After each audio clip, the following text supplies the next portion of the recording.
नमस्कार, मेरा नाम डॉक्टर रूबी मखीजा है और आज मैं आपसे कचरे और प्लास्टिक के बारे में बात करूँगी कि हमें अपना कचरा और प्लास्टिक क्यों और किस प्रकार मैनेज करना है। What makes plastic good? Plastic की ऐसी कौन सी खूबियाँ हैं जो उसे अच्छा बनाती हैं। ये बहुत ही सस्ता होता है।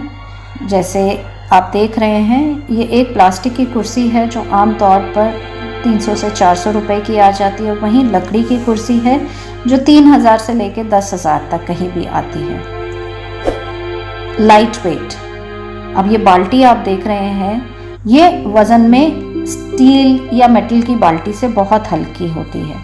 तो पानी अगर हमें भरना है और भर के हमें उठाना है तो हमें प्लास्टिक की बाल्टी ज़्यादा आसान लगती है उठाने में एज़ कम्पेयर टू एक मेटल की या लकड़ी की बाल्टी।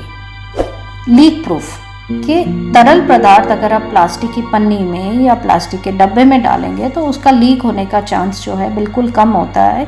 और वहीं अगर हम कपड़े के या कागज़ के किसी चीज़ में तरल पदार्थ नहीं डाल सकते हैं।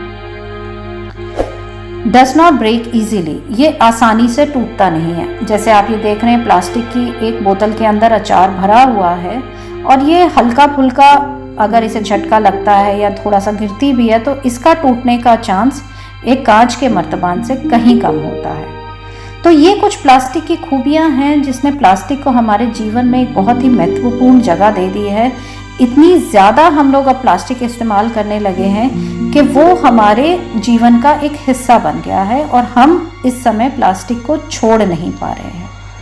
पर प्लास्टिक खराब चीज़ नहीं है, खराब हमारी आदतें हैं। जैसे कि हमें अगर एक सड़क पे हम जा रहे हैं और हमें एक केला ही मिला और हम उसे हाथ में लाने की बजाय नहीं, हम कहेंगे नहीं, वो एक केला भी हमें या एक बिस्किट का पैकेट भी हमें एक पन्नी चाहिए उसे ले जाने के लिए। तो बात उस पन्नी की खराबी नहीं है, वो पन्नी तो बनी है मेरे ख्याल से ज़्यादा सामान ले जाने के लिए, लेकिन हम उसे रोज़मर्रा की ज़िंदगी में छोटी छोटी चीज़ों के लिए हम इस्तेमाल करना हमने ज़्यादा शुरू कर दिया। तो हमें अपनी आदतों को थोड़ा बदलना होगा। अब क्यों बदलना होगा वो भी हम देखते हैं। What is the problem with plastic? अगर प्लास्टिक इतनी अच्छी चीज़ है तो फिर उसे बदलने की ज़रूरत क्या है? देखिए, प्लास्टिक कहीं ना कहीं हमारी मिट्टी को, हमारे सॉइल को, हमारी हवा को, हमारे पानी को प्रदूषित करता जा रहा है। जहाँ जहाँ प्लास्टिक इन ज़मीन पे या हवा के अंदर या पानी के अंदर पड़ता है, वहाँ उसके छोटे छोटे कण, जिसको हम माइक्रो प्लास्टिक बोलते हैं, वो मिट्टी में, हवा में और पानी के अंदर घूमते हैं और कहीं ना कहीं इसी माध्यम से वो हमारे शरीर के अंदर एक रास्ता बना लेते हैं। शरीर के अंदर आने के बाद वो शरीर को बहुत नुकसान पहुंचाते हैं। जैसे आँखों के अंदर आपको जलन होगी, खुजली होगी, आपकी कई दफ़ा तो नज़र भी कमज़ोर हो सकती है इसकी वजह से।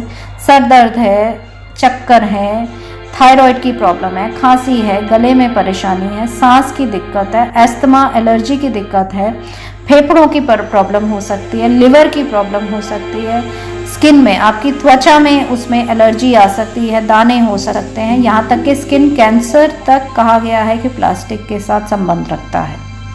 आपको दस्त हो सकते हैं, उल्टी हो सकती है, आपका पेट दर्द हो सकता है, आपको फूड पॉइजनिंग तक हो सकती है और यहाँ तक कि आपकी आने वाली पीढ़ियाँ जो हैं वो प्लास्टिक के संपर्क में आने की वजह से कहीं ना कहीं अफेक्ट होती हैं।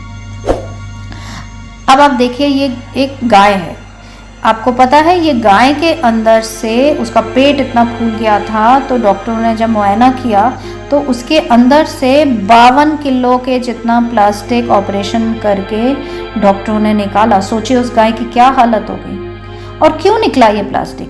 वो प्लास्टिक इसलिए निकला क्योंकि प्लास्टिक जो है खाने की तरह सड़ता नहीं है आसानी से।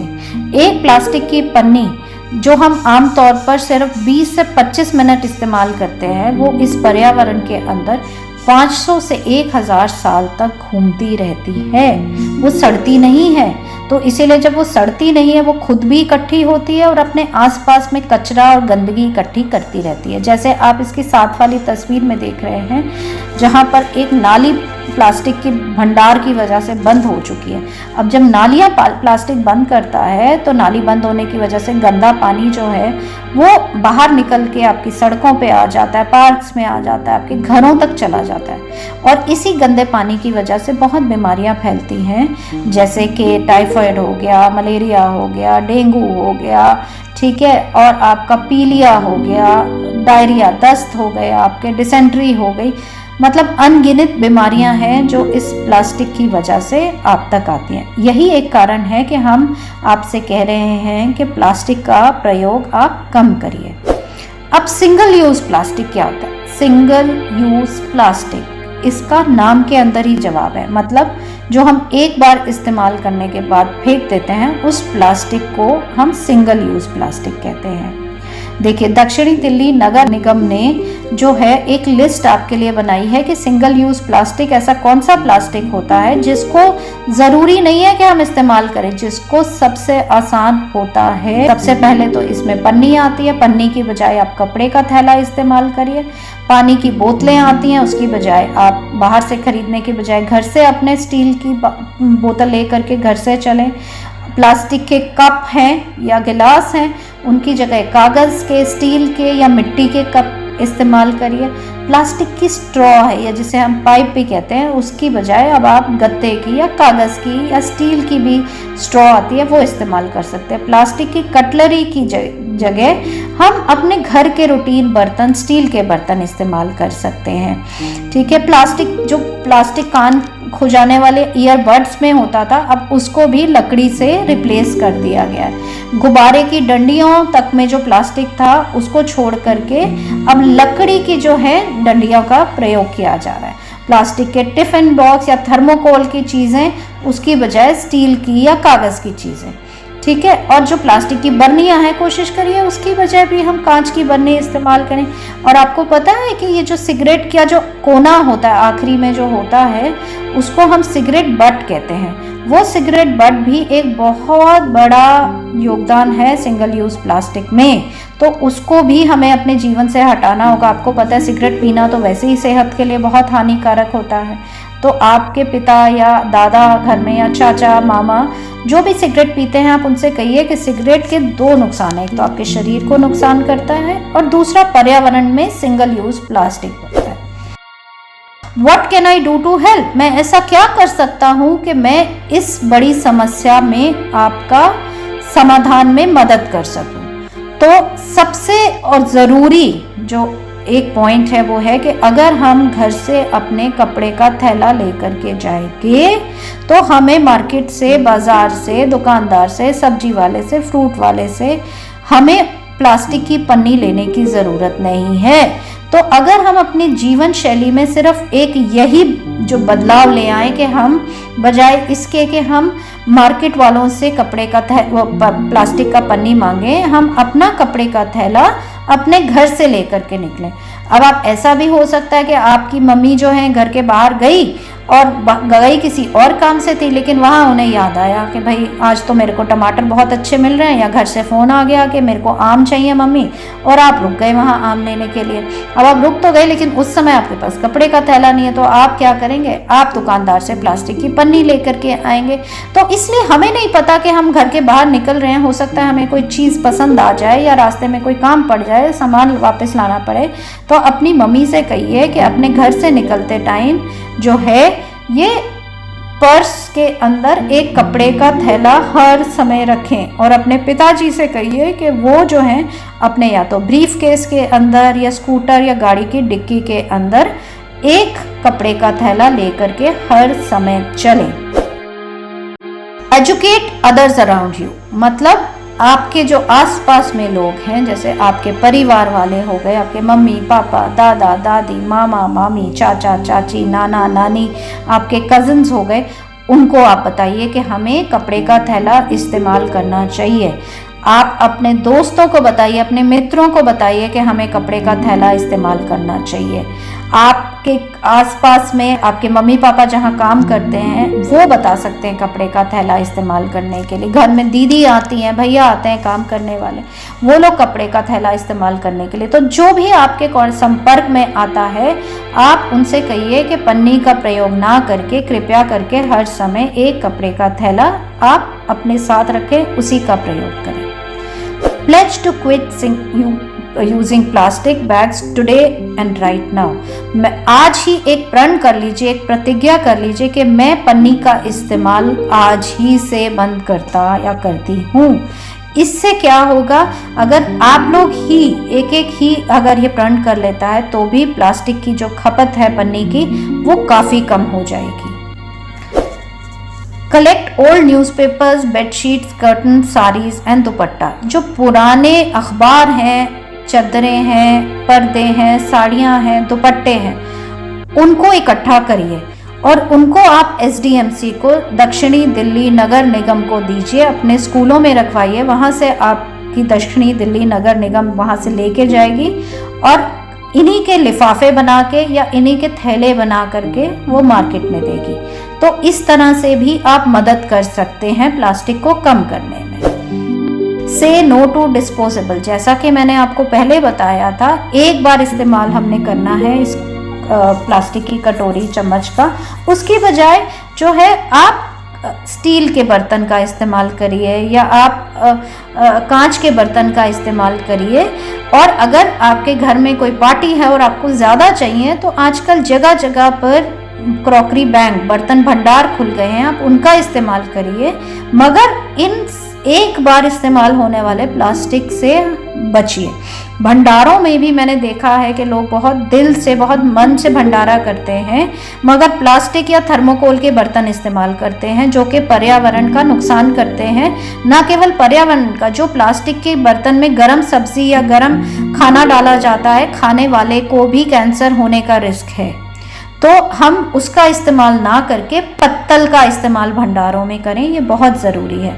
और हमें गंदगी इधर उधर ना फेंके, जो पत्तल इस्तेमाल किया वो एक कचरे के ड्रम में डालें ताकि आसपास गंदगी ना हो। इस प्रकार से भी आप मदद कर सकते हैं। सेग्रीगेट योर वेस्ट, मतलब अपना गीला और सूखा कूड़ा जो है वो अलग अलग करें, वो एक साथ मिक्स करके ना दें। अब आप बताइए कि कचरा जो है अलग अलग करना क्यों ज़रूरी है।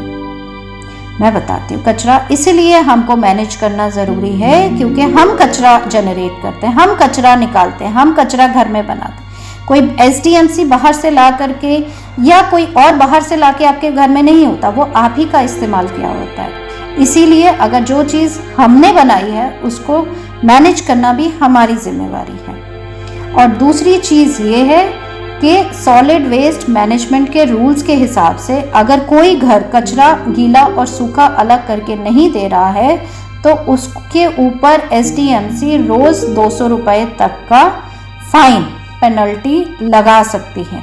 तो अगर आपने पेनल्टी से बचना है और अपने पर्यावरण को साफ रखना है तो अपना गीला और सूखा कचरा अलग अलग करिए। अलग कैसे करते हैं? What is waste segregation? अलग ऐसे करते हैं कि हम अपने गीले और सूखे कचरे को घर में अलग अलग 2 डब्बों में डालें। जैसे अब गीले कचरे में क्या आता है?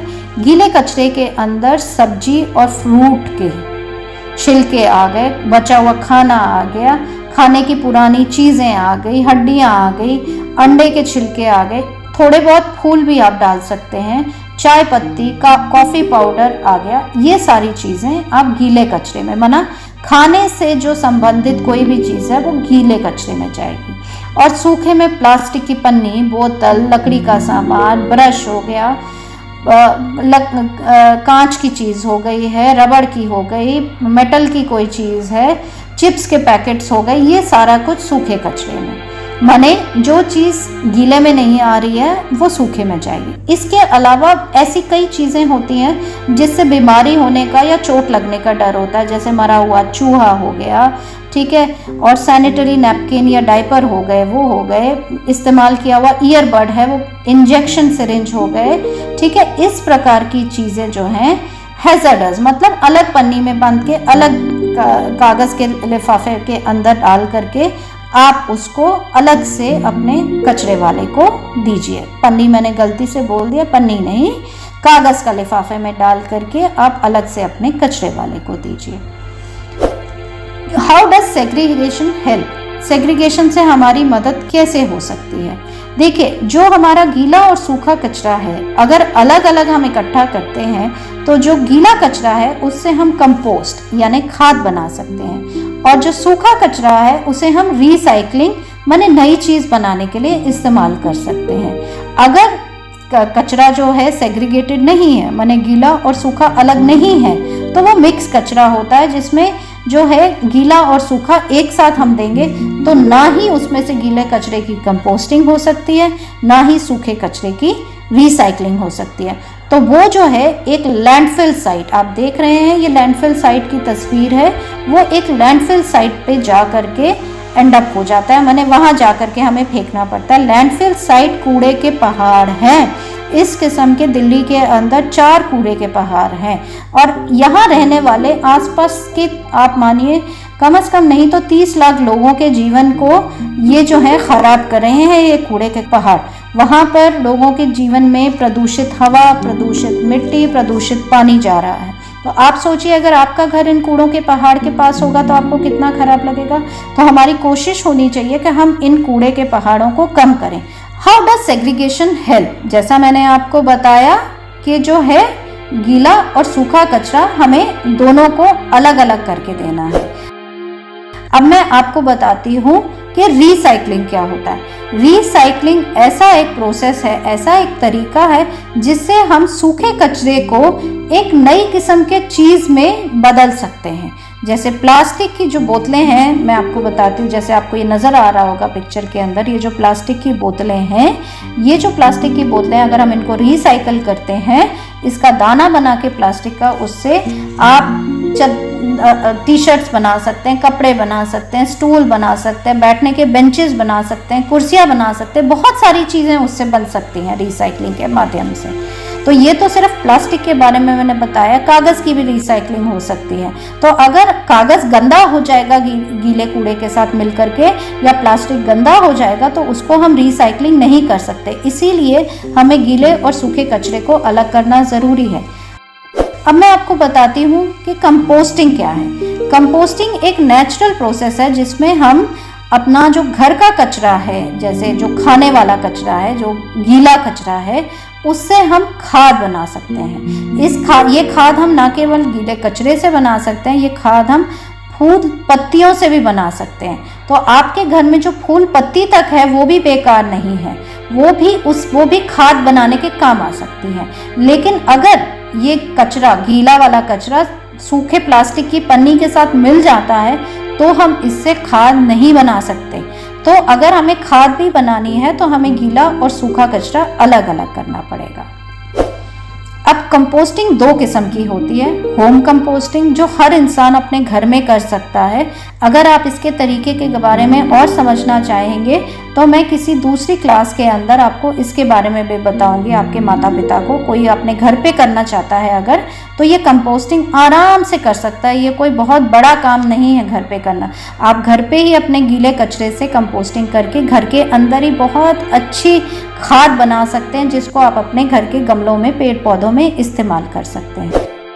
और दूसरी किस्म होती है कम्युनिटी कंपोस्टिंग, जो कि आप अपनी कॉलोनी के अंदर, आपकी RWA या म्यूनिसिपैलिटी जो है आपके कॉलोनी के लिए बड़े खड्डे बना दे, उसके अंदर भी ये कंपोस्टिंग हो सकती है। या बड़े बड़े कंपोस्टिंग के ड्रम्स आते हैं, उसके अंदर भी ये कंपोस्टिंग हो सकती है। तो अब मेरी आप लोगों से गुजारिश है कि आज की क्लास को आप ध्यान से अगर आपने सुना है तो आपने इससे कुछ जो है सबक सीखे होंगे। एक तो हमें सिंगल यूज़ प्लास्टिक का इस्तेमाल कम से कम करना है, जो है घर से थैला लेके जाना है, घर से पानी की बोतल लेकर के जानी है, ठीक है। हर समय एक थैला आपके बैग में होना चाहिए। आपके माता पिता के साथ एक थैला हमेशा घर से निकलते टाइम दीजिए आप उनको, ठीक है। इसके अलावा आपने अपने माता पिता से कहना है कि घर का गीला और सूखा कचरा आप लोग अलग अलग करके दीजिए, ताकि म्यूनिसिपैलिटी उससे खाद बना सके। और आप अगर खाद घर पे बनाना चाहते हैं आपके माता पिता, तो आप SDMC से संपर्क करिए। हम आपको खाद घर पे बनाना आराम से सिखा सकते हैं। तो मेरे बच्चों, आप लोगों को आज का सबक जो है अपना यहाँ पे छोड़ करके नहीं जाना, उसके घर के अंदर लेकर के जाना है। अगले सेशन के अंदर हम आपको और नई नई चीज़ें, नई नई बातें बताएंगे, मगर तब तक के लिए आपको जो आज सिखाया गया है आपने उस पर अमल करना है। बहुत बहुत शुक्रिया, thank you very very much. अब मैं विदा लेती हूँ आपसे इस उम्मीद के साथ कि आप जो है प्लास्टिक का इस्तेमाल कम से कम करेंगे और गीला और सूखा कचरा अलग अलग करके देंगे। Thank you.